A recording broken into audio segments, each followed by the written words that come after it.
అందరికీ good evening friends. అందరికీ వందనాలు.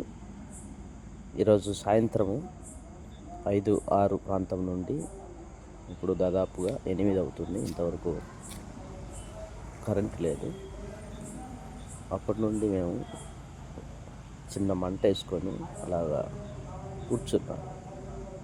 కూర్చున్నప్పుడు అందులో చిన్నపిల్లలు కూడా ఉన్నారు. వాళ్ళల్లో ఒకతను మాట్లాడుతున్నాడు. ఆకాశం వైపు చూసినప్పుడు చాలా నక్షత్రాలు కనిపించాయి. అవి చాలా అందంగా ఉన్నాయి, ఆకర్షణీయంగా ఉన్నాయి, వెలుగుతూ ఉన్నాయి. అప్పుడు ఇంతకీ నక్షత్రాలు ఎన్ని ఉన్నాయి అని చెప్పి లెక్క పెడదామా అన్నారు. అందులో ఇంకొకతను అన్నాడు, నో అలా చేయకూడదు, నక్షత్రాలు ఎంచకూడదు అన్నారు.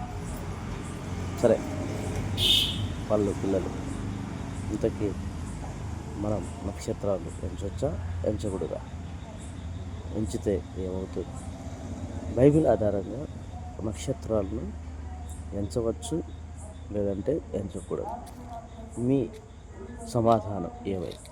బైబిల్ ఆధారంగా నక్షత్రాలు ఎంచొచ్చా ఎంచకూడదా? మీ సమాధానం కోసం ఎదురు చూస్తున్నారు. కామెంట్ రూపంలో తెలియచేయండి. Thank you. దేవుడు మనల్ని దీవించి దేవుని జ్ఞానములు అభివృద్ధి పరచునుగాక. ఆమేన్.